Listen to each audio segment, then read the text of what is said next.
Hi guys, James at Goddard Radio Moscow Beer and Metal Reviews again for you today with another beer video review. For this one we are going to do something that is actually very local to me down here in Geelong in Victoria. And this guy is from Torquay, which I think is about 20 or so kilometres just to the south. I've been there but no idea of the actual difference. But for this one we're going to go to a very new brewery called the Hut Brewery and have a taste of their Steam 202. Now it does say that it's an original Australian steam ale, so it should be a little bit different from the kind of American style steam ales that you expect from the likes of Anchor and stuff like that. But we'll soon see when we get to the tasting. But as is usual with my reviews, I'll take you through a very brief history of the brewery. It is very short, but just fast forward if you want to go straight to the tasting. The brewery website's in the video description for you below, along with a link to my other reviews that I will do from these guys in the future. So anyway, this brewery started off with Wardy's home brewing hobby over 20 years ago, and basically he wanted to brew his own beer so that he was never short of beer at the weekend, because a lot of people in Australia complain that beer is very expensive to buy here, but in honesty it's not that bad relative to the wages. But he started brewing in his kitchen and he was then kicked out to his shed. When he filled that he was moved to his garage and then was booted out by the council. He then hid his brewing equipment in a friend's factory before setting up his own brewery in the Beach Hut.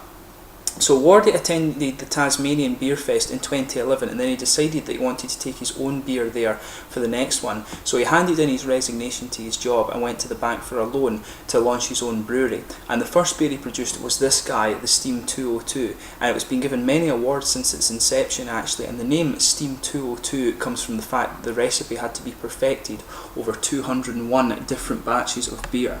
So just to list the other beers you can get from this guy, obviously they've only got two just now, but they're a very new company, so we'll bear with them for more offerings. But you've got this guy, the Steam 202, and you've got the 5'10" blonde as well, which is actually meant to be a really nice one. That one was really quite well rated on the likes of Rate Beer and Beer Advocate and stuff like that.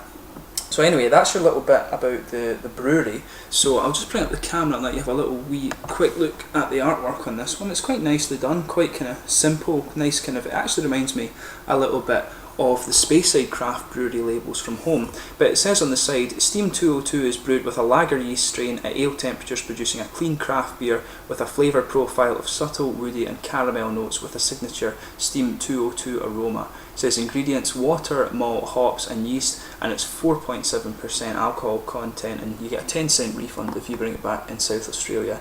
And it just tells you a little bit on the side that I was saying to you about this being the 202nd batch of this beer, so it was then perfected. Plain bottle cap on this one, and there is the top label on this one. It'd be quite cool to see them in the future if they put this on the bottle caps, but let's get this guy out and get on with the tasting. Quite interested to try this one. Sometimes you get a faulty opening, as you see. A little bit darker than I thought it would be. I thought it would be a nice kind of very straw golden colour, but it's more of a kind of rich golden ambery, the colour of this one here. So as you can see, nice rich gold amber colour, as I was saying to you. A little kind of half finger of a really kind of frothy bubbly white head on there, which is quite interesting. There's a good bit of carbonation just kind of sticking to the side of the glass there as well, as you can see. But I expect this one, I think that with a steam ale you usually expect it to have a good little bit of carbonation in it there, and that's typical with Australian beers, as I've said to you in my reviews before. But there's a good few big bubbles just sticking to the side of the glass on this one, so it looks as you would expect, as I say, just a little bit kind of darker than I thought, a more richer golden amber colour, completely transparent. But anyway, in terms of the aroma for this guy, it smells quite bready. You've got a really kind of sweet, bready and kind of yeasty flavour coming out of this one, or aroma, sorry. But there's a lot of kind of there's a lot of grainy character to this as well, but the main component of the aroma that you're picking up is the kind of sweet, bready and grainy yeast out of this one. But it's got a little bit of caramel in it too. You can pick that up. It's got a sweetness to the yeast, and that's where the caramel's coming out. But you can pick up a little bit of a kind of fruit sharpness to it as well, which is quite interesting. You just pick that up as soon as you go in on the sharper end of your smell receptors, if you like.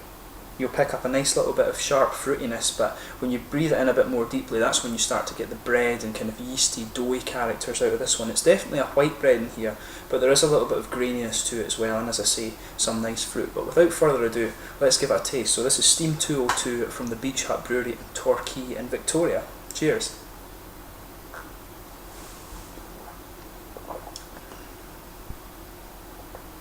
It's kind of what you would expect from the aroma actually, but it's a bit more grainy, I would say. You've got a big bready yeast flavour that just comes in and kind of sends itself over the tongue, but it's got a little bit of the hop character actually, just a very small amount of it just coming around the front edges of the tongue there, which is quite interesting.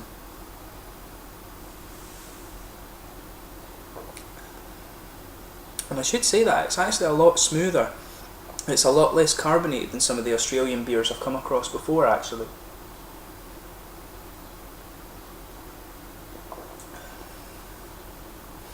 The caramel is a little bit more pronounced. It's a little bit of a kind of oily caramel mouthfeel to this one, I would say. It kind of comes towards the front of the tongue, but over the back of the tongue you've actually got a little bit of a spice from the kind of grain character. In the bread you've got a nice big kind of blanket of white yeasty bread flavour, but then the grainy, you just get this little bit of grainy spice that comes around the edges of the tongue at the back there, which is quite interesting.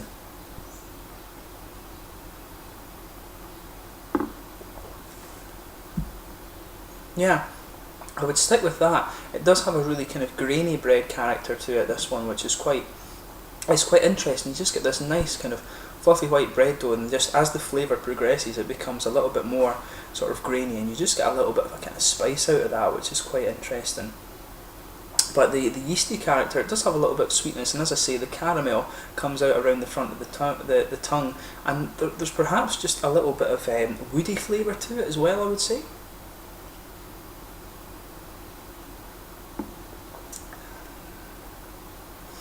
Yeah, there's definitely a little bit of woodiness mixing in there with the kind of grainy feel and a little bit of the caramel as well. But you do get just a little bit of grassy flavour around the edge. You feel the kind of grassy, slightly aromatic, citrusy flavours around the front edge of the tongue there. So it does have a little bit of that kind of fresh hop feel to it. So it's quite an interesting one, this one.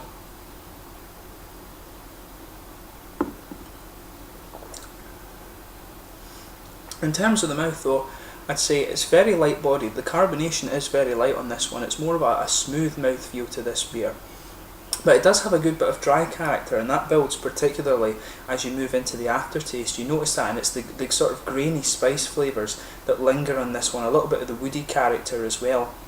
The fruit kind of subsides, and it's more of a kind of grainy bread feel, as I say, that kind of promotes itself in the aftertaste. But there's a good bit of kind of bitterness in there too from that kind of graininess to it, but it's quite a sessionable one, this, and as I say, it's a lot smoother than some of the other Australian beers that I've tried. And as I've always said in these Australian beer reviews, they like their beers to have a good bit of carbonation just because of how hot this country is. But this is a nice smooth one. This would be beautiful as a cask ale, so I'd be really interested to see how it is on tap compared to how it is in the bottle, because a lot of the time you can get some of these really nice kind of malty flavours coming out a bit more in the cask ale, so it'd be really interesting just to see what the difference is. But in terms of a steam ale, I would say this one's actually a good bit closer to the American ones than some of the other ones I've had. It's got a little bit more hoppy character, I would say, and I think the kind of spicy character from the grain is a little bit different, but the feel of it is a little bit more like some of the steam beers from America than it is from some of the sort of copies of that, if you like. So it's quite interesting in that regard. So I would say if you do like a steam beer, give it a try and see what you think. I don't know how widely distributed this one is, but hopefully in the future you'll be able to get it in a few different places and see for yourself. But as always, I hope you've enjoyed this beer review and you've learned a little bit about the beer and everything like that. So please like, subscribe, share, all the usual YouTube stuff. Comment and let me know your own thoughts on this guy below. And I guess I'll see you in my next beer review, which will be another Victorian one, I'm sure. Cheers.